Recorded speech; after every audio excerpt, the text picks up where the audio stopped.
Well, now to what's unfolding in China and Taiwan. Chinese warplane activity over Taiwan hits a 3-month high. The president of Taiwan says a Chinese invasion of the island is about to happen. Even for the Obama administration officials, former Obama administration officials coming out and saying that we need to get ready for an invasion, that this is about to happen. So what is the truth here? And it's all very convenient, the timing of this, given the midterm elections in the United States just after the midterm elections. Joining us now is Colonel Douglas MacGregor, and we wanted to get your assessment on this. Colonel, great to have you back on the show. Fine. Happy to be here. So let's talk about your assessment of this. I mean, we've been talking that the real story, of course, is China and what happens with Taiwan. We've been talking about that all summer. And are we at an inflection moment right now where this could get even hotter than we thought possible in this calendar year? The quick answer is no. And I spent a lot of time looking at it over the last 24 hours. And I don't know what makes the current set of conditions any more imminent than they were 6 months ago or even 6 years ago. When I look at it from a purely military standpoint, the upgrades, if you want to call them that, in terms of modernization applied to airfields and missile forces, those are real, but those upgrades are not spectacular. They're simply designed to make the airfields more defensible, to place more aircraft in the vicinity if required. They're retiring a lot of old aircraft and rolling in new variants on fighters and fighter bombers. Those things are happening. Of course, their missile force is overwhelmingly theater and tactical ballistic missiles as opposed to intercontinental ballistic missiles, because the threat they see is really from the sea and largely from the U.S. Navy. But I don't see a concentration of force that would indicate anything happening quickly. That would take us a long time to assemble, frankly. The forces are not sitting around waiting to invade. They're still spread out to a number of different areas. So no, I don't see anything imminent, and I'm not sure what they're referring to or what they see, because I don't see it. So specifically, and you're talking about the Chinese mounting forces. Yes, the Chinese mounting. Mainland China. Yeah. So it's strange to me then, right? I mean, this is why I wanted to have you on, because the president of Taiwan says this is imminent. You have former Obama administration officials coming out saying this is imminent. Of course, you saw David Petraeus, of course, being trucked out over the past couple of weeks as well on this. So why now? I mean, I know you're not a politician, but what's your sense of why are we hearing all of this rhetoric right now? Well, I might also add that I recently listened to John Bolton come out and describe China as the great existential threat of our era. And I wasn't present for his statement, but if I had been there, I would have said, well, what happened to the global caliphate?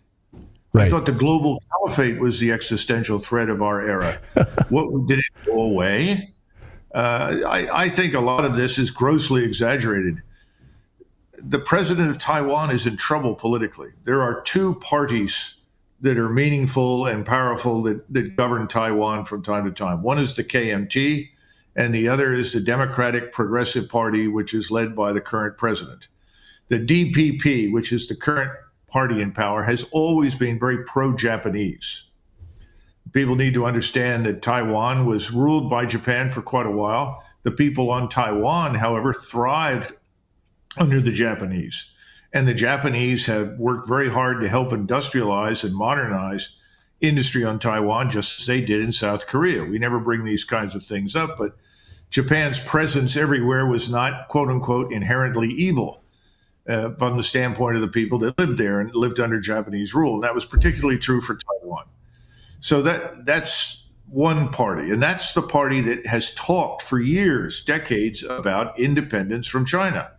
However, whenever they have walked up to the abyss, in other words, to look just to the cliff edge of independence, they realized that that was a red line that could not be crossed, because if you cross that red line, you will end up at war with mainland China. That's been made very clear repeatedly. We've always understood that, which is why we adopted the one China policy that we did, not because we wanted to harm Taiwan. On the contrary, we were trying to protect it, make it abundantly clear that we were not going to make Taiwan a threat to the mainland.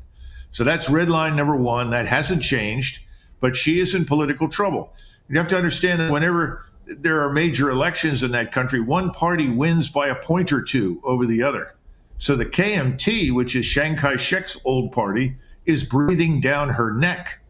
And the KMT, Clayton, wants unification with the mainland. That's what we don't understand.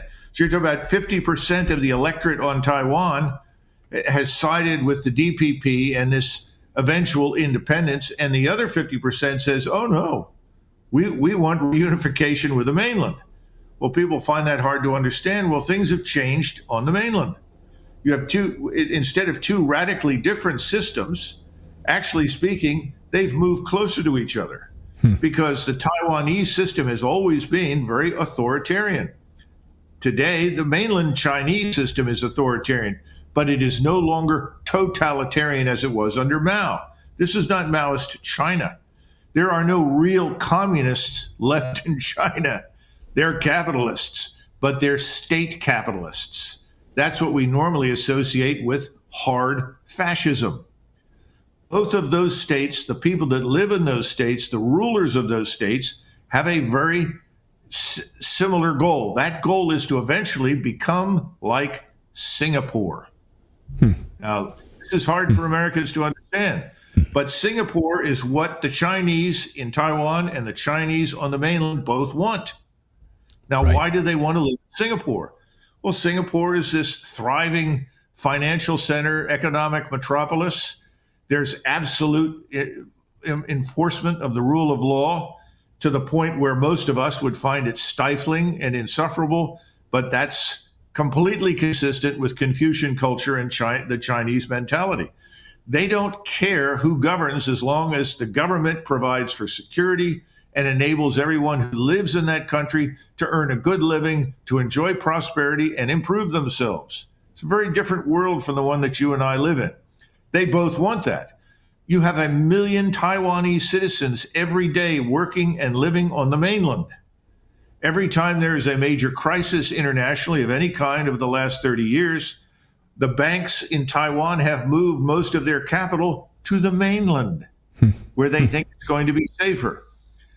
The bottom line, Clayton, is there is not going to be a war between China and Taiwan unless two red lines are crossed. One, declaration of independence, unambiguous from the government of Taiwan. We are now independent.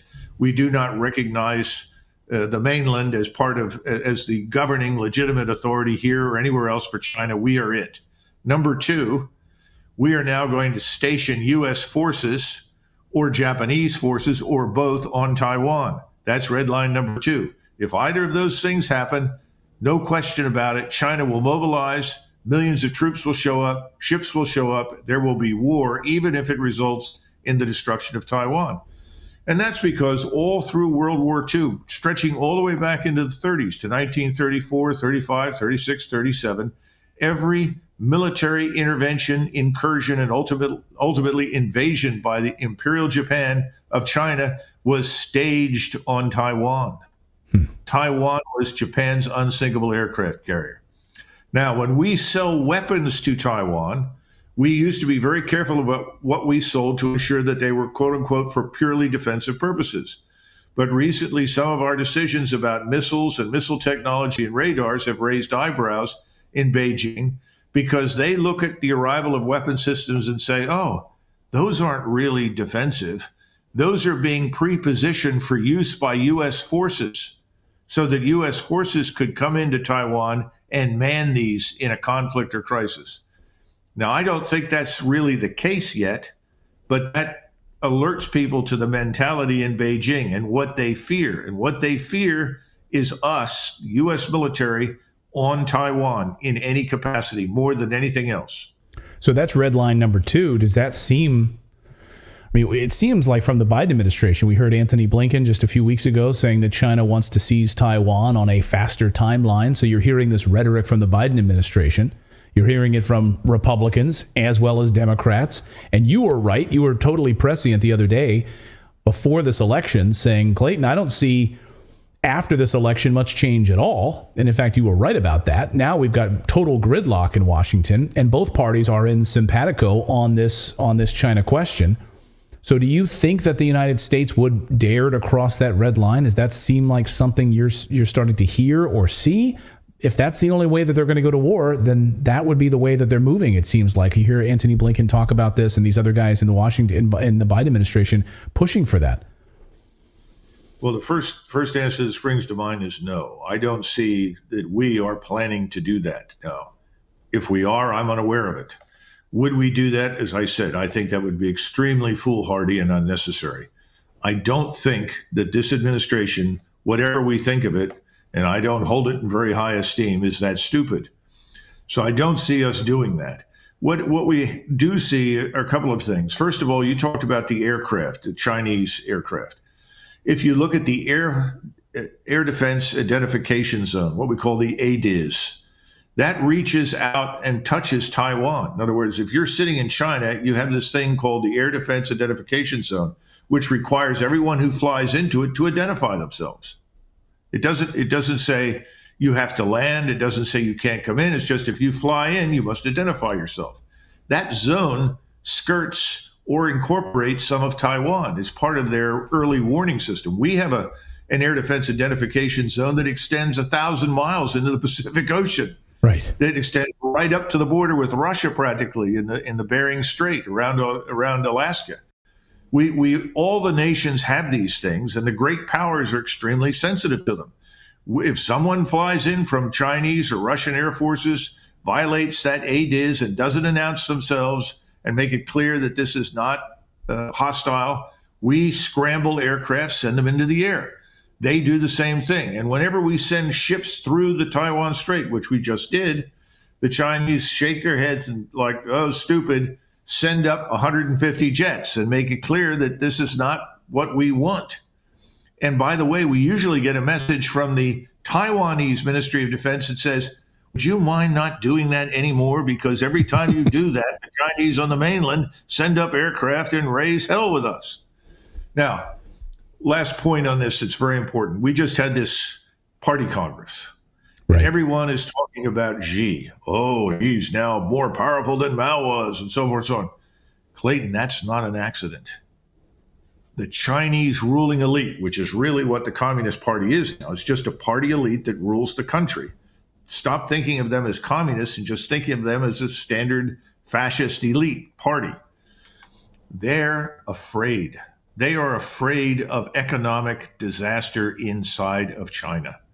We could sit here and run through all the bubbles that are bursting in China. The first one, of course, is the real estate bubble, which I'm sure you've heard about and others have. Yeah, we've covered it on the show. It's potentially a disaster, right? The Chinese fear that they will wake up and discover that in addition to lots of cities with no one living in them, that there will be tens of millions, maybe hundreds of millions of people who can't find work, who have no employment. They know from history there are two things that get you into trouble in China in terms of what we call dynastic change events, when the government is overthrown and a new one walks in. One is starvation. If you can't feed the population, you're done. Every emperor who failed to feed the population, who had a problem with plagues or starvation, was done right away. If you can't employ people, if the economy seizes up and stops, and China is no longer the big agrarian power that it once was, it's got a very small agricultural sector compared with what it formerly had, because it has many, many more people and very, very little arable land. You can't do that. And the third thing, you cannot lose conflicts against foreigners. And remember, the Chinese routinely remind everyone of their 100 years, their century of humiliation, when China was literally invaded by all the great powers, Japan, Britain, the United States, France. Everybody moved in. The whole South China Sea was owned and operated by the Royal Navy. You couldn't move in or leave a port in China without running into the Royal Navy. They don't want that anymore. They want to be able to know that they can move down through the South China Sea into the Strait of Malacca and go off and get oil, deliver goods, acquire food, all these kinds of things. So they're very sensitive to that. Right now, they're not sure that they are performing to expectation. They're afraid of an economic implosion. So what do? You give the emperor absolute authority. And that's the way you need to think about Xi. Xi is the emperor. And by the way, That's what the Chinese people want. They want an emperor to ensure disaster does not strike.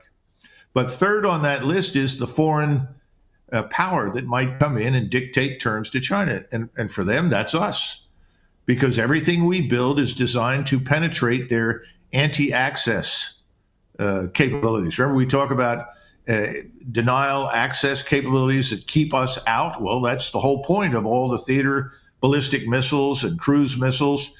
A third of what we call their Navy is really a giant Coast Guard that is equipped with lots of missiles. What are they there for? Us. We are seen as the enemy that is threatening them.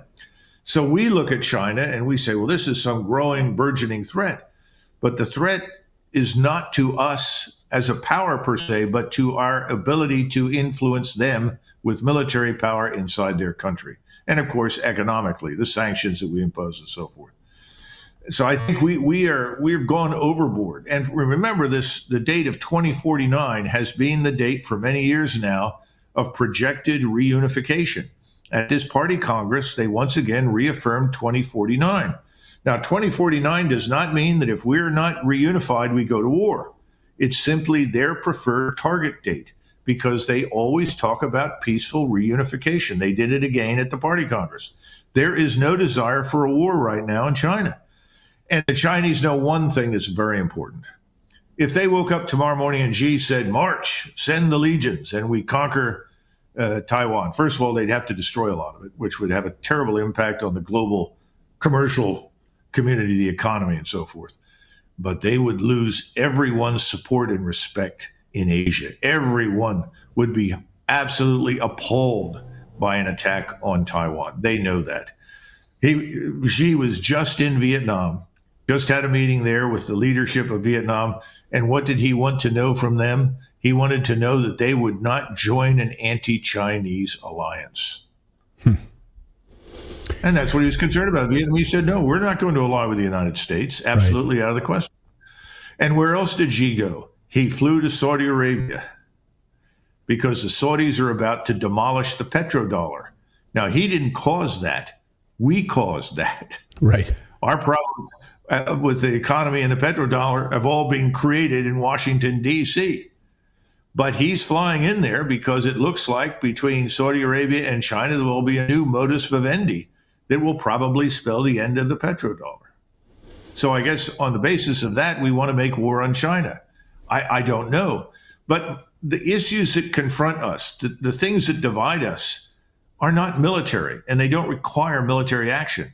They're largely economic and financial, and a lot of them have to do with us. So everybody talks about fentanyl coming from China. Well, sure, it goes into Mexico.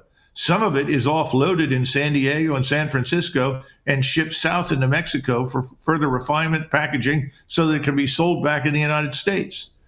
Our problems with fentanyl are our problems. Right. You don't want fentanyl? Close the border. Don't make war on China. Right. It's a waste of time. Because the U.S. dollar, and this is the focus, and I believe we'll see what this administration does and where we go in the next few years to try to maintain U.S. dollar dominance and U.S. hegemony in that regard economically. So I hope you're right. I absolutely hope you're right that the United States is not that stupid. Maybe they'll try to move on, to try to sap them in some sort of a Cold War mentality instead of actual boots on the ground, and that could just be equally as bad.